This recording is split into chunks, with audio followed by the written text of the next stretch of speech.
എല്ലാവർക്കും സുൽഫത്ത് ഗ്രീൻ ഡയറിയിലേക്ക് സ്വാഗതം. ഞാനിപ്പോ നിൽക്കുന്നത് എന്റെ തീറ്റപ്പുല്ലിന്റെ അടുത്താണ്.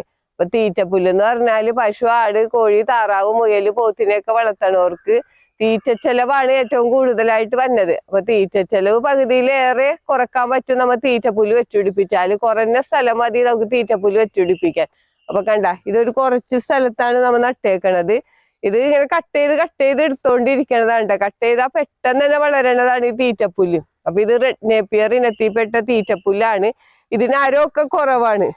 അപ്പൊ ഇത് ആടിനും പോത്തിനും പശുവിനൊക്കെ കണ്ട കഴിക്കാനൊക്കെ ഏറ്റവും നല്ലതാണ്. പെട്ടെന്ന് വളരും. നമുക്ക് യാതൊരു പരിചരണവും കൊടുക്കേണ്ട ആവശ്യമില്ല ഈ തീറ്റപ്പുല്ലിന്. നമ്മ കട്ട് ചെയ്തെടുത്തു കഴിഞ്ഞാല് ഇപ്പൊ പശുവിനെ ആടിനെയൊക്കെ വളർത്തുന്നവർക്ക് ഗോമൂത്രമൊക്കെ വീട്ടിലുണ്ടാവുമല്ലോ, അത് നേർപ്പിച്ചിട്ട് ഒഴിച്ചു കൊടുത്താൽ മാത്രം മതി. വേറെ പ്രത്യേകിച്ച് വളങ്ങളൊന്നും വേണ്ട. പിന്നെ നമ്മ വേനൽക്കാലത്ത് നനച്ചും കൂടെ കൊടുക്കുകയാണെങ്കിൽ നന്നായിട്ട് വളരണ ഒരു ഇനോട്ട ഈ റെഡ് നേപ്പിയർ പുല്ല് എന്ന് പറഞ്ഞാല്. അപ്പൊ നമുക്കിത് കുറഞ്ഞ സ്ഥലത്ത് കണ്ട, ഞാൻ റെഡ് നേപ്പിയർ പുല്ലിന്റെ കട്ടിങ്സ് നടന്ന വീഡിയോ ഒക്കെ ചെയ്തിട്ടുണ്ടായിരുന്നു. അതിന്റെ ലിങ്ക് ഞാൻ ഡിസ്ക്രിപ്ഷനിൽ ഇട്ടേക്കാം.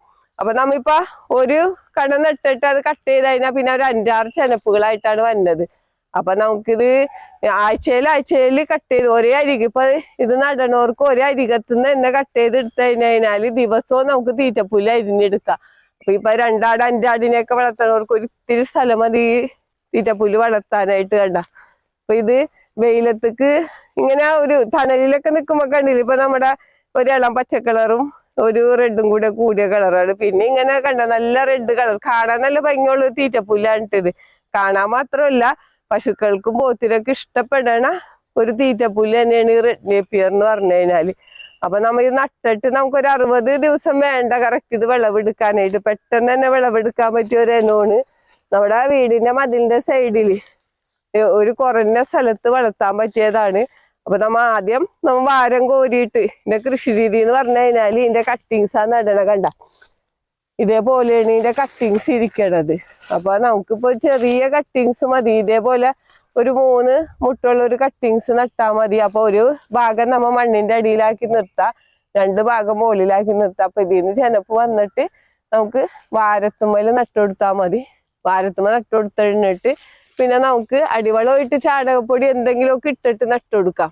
അത് കഴിഞ്ഞിട്ട് നമുക്കൊരു 60 ദിവസം വേണ്ട കറക്റ്റ് ആദ്യത്തെ വിളവെടുപ്പ് നടത്താനായിട്ട്. പിന്നെ നമുക്ക് കട്ട് ചെയ്ത് എല്ലാ ആഴ്ചയിലും തന്നെ വിളവെടുക്കാൻ പറ്റിയതാണ് റെഡ് നേപ്പിയർ പുല്ല്. അപ്പൊ കണ്ട ഇതേപോലെ ഇപ്പൊ ഇത് ഞാൻ ഒരു കട നട്ടതായിരുന്നു.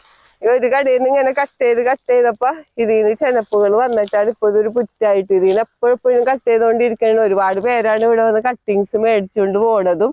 ഞാൻ ഒരുപാട് പേർക്ക് ഈ കട്ടിങ്സ് അയച്ചു കൊടുത്തിട്ടുണ്ട്. ഒരുപാട് പേർക്ക് ഇപ്പോഴും ഒരുപാട് പേര് ആവശ്യപ്പെട്ടിട്ടുണ്ട് കട്ടിങ്സ്. അപ്പൊ ധാരാളം പ്രോട്ടീൻ കണ്ടന്റ് ഒക്കെ അടങ്ങിയിട്ടുള്ളതാണ് ഈ തീറ്റപ്പുല്ല്. നമുക്ക് ശരിക്കും പറഞ്ഞാൽ ഇത് മാത്രം കൊടുത്താൽ മതി, നമുക്ക് പെട്ടെന്ന് വളരുമെന്ന് ഞാൻ പറയില്ല. കണ്ട, ഇത് നല്ല ഹൈറ്റിൽ പോയേക്കണേണ്. കണ്ട, നല്ല ഉയരം വെച്ച് പോകും. നമ്മ കട്ട് ചെയ്ത് കൊടുക്കുകയാണെങ്കിൽ നമുക്കിത് ഈ ഇഷ്ടം പോലെ ചെനപ്പുകൾ കണ്ട, ഇതൊക്കെ കട്ട് ചെയ്ത് എടുത്തിട്ട് വന്നിട്ടുള്ളതാണ്. നമ്മ ഒരു പ്രാവശ്യം നട്ടാ പിന്നെ നമുക്ക് നടേണ്ടി വരൂല എന്ന് തന്നെ പറയാം. കാരണം അതിൽ നിന്ന് ഇങ്ങനെ ഉണ്ടായിക്കൊണ്ടിരിക്കും. നമുക്ക് കട്ട് ചെയ്തോണ്ടിരിക്കാം, എല്ലാ ആഴ്ചയിലും തന്നെ കട്ട് ചെയ്യാം.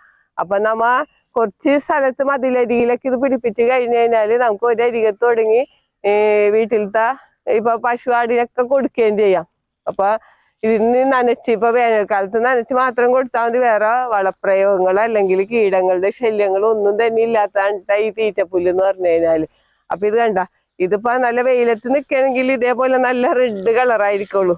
അപ്പൊ ഇത് വന്ന് കാണുന്നവരൊക്കെ ഇത് കരിമ്പാണോ എന്നാണ് ആദ്യം ചോദിക്കണത്. കാണാൻ നല്ല ഭംഗിയാണ് ഇത് നിക്കണ കാണാനായിട്ട്. അപ്പം കരിമ്പ് പോലെ തന്നെയാണ് ഇത് ഇരിക്കുന്നത്. അപ്പൊ ഒറ്റ നോട്ടത്തിൽ നോക്കിയാൽ നല്ല ഭംഗിയുമാണ് കാണാനായിട്ട്. നമ്മുടെ മതിലിന്റെ സൈഡിലോ വേലിയുടെ സൈഡിലോ ഒക്കെ നമുക്ക് നട്ടു വളർത്താൻ പറ്റിയതാണ് ഈ തീറ്റപ്പുല്ല്. ഇതാണ് CO3 ഇനത്തിൽപ്പെട്ട പച്ച തീറ്റപ്പുല്ല്. അപ്പൊ ഞാനിവിടെ 2 ഇനം തീറ്റപ്പുല്ലുകൾ നട്ടു വളർത്തിയിട്ടുണ്ട്. അപ്പൊ നമുക്ക് കണ്ട, ഇതും നല്ലൊരു തീറ്റപ്പുല്ല് തന്നെയാണ്. നമുക്ക് ഇടവിളയിട്ട് കൃഷി ചെയ്യട്ടെ. നമുക്ക് വെയിലൊന്നും വേണമെന്നില്ല, സൂര്യപ്രകാശം കിട്ടുന്ന സ്ഥലമൊന്നും വേണമെന്നില്ല തീറ്റപ്പുല്ല് കൃഷി ചെയ്യാനായിട്ട്. നമുക്ക് തെങ്ങിന്റെ ഇടവിളയായിട്ടും ഒക്കെ ആയിട്ട് തണലുള്ള ഭാഗത്തൊക്കെ വെച്ചുപിടിപ്പിക്കാൻ പറ്റിയതാണ് ഈ തീറ്റപ്പുല്ല് എന്ന് പറയുന്നത്. ഇപ്പൊ നമ്മ പശു ആട് ഇതൊന്നും വളർത്തിയില്ലെങ്കിൽ തന്നെ നമുക്ക് ഇതൊരു വരുമാന മാർഗമാക്കി കൊണ്ടുപോകാൻ പറ്റിയാണ് തീറ്റപ്പുല്ല്. കാരണം പശുവിനെ ആടിനെയൊക്കെ വളർത്തുന്നവർക്ക് സ്ഥലമില്ലാത്ത ആളുകൾക്ക് തീറ്റപ്പുല്ല് വെച്ചുപിടിപ്പിക്കാൻ പറ്റൂല.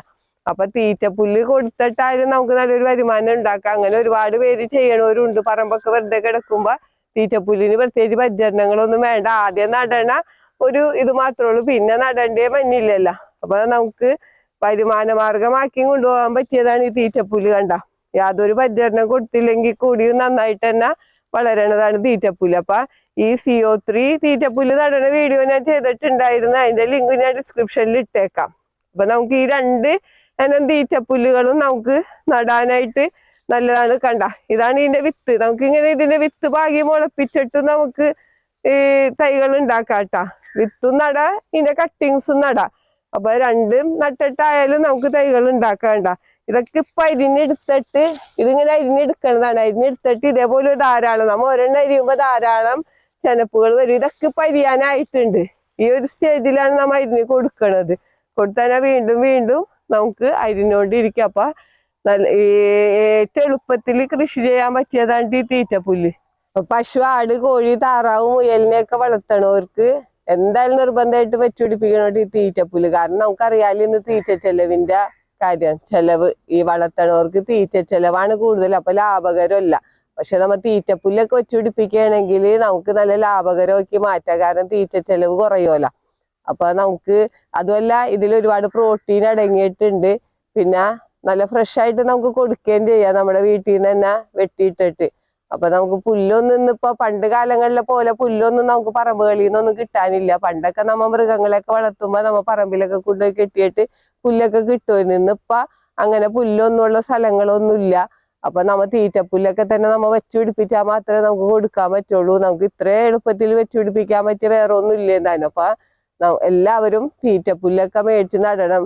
ഈ പശുവിനെയും പോത്തിനെയും ആടിനെയും മുയലിനെയൊക്കെ വളർത്തണവർക്ക് ഏറ്റവും അത്യാവശ്യമാണ് ഈ തീറ്റപ്പുല്ല് വളർത്തണത്. അപ്പൊ എല്ലാവരും തീറ്റപ്പുല്ലൊക്കെ മേടിച്ച് നടണം. അതിന്റെ കട്ടിങ്സ് ഒക്കെ ഇന്ന് മേടിക്കാൻ കിട്ടും. അപ്പൊ ഈ വീഡിയോ പറ്റി എന്തെങ്കിലും അഭിപ്രായങ്ങളോ സംശയങ്ങളോ ഉണ്ടെങ്കിൽ വീഡിയോക്ക് താഴെ കമന്റ് ചെയ്യുക. വീഡിയോ ഇഷ്ടപ്പെട്ടാൽ ലൈക്ക് ചെയ്യുക. വീഡിയോ ഇഷ്ടപ്പെട്ടാൽ ഷെയർ ചെയ്യുക.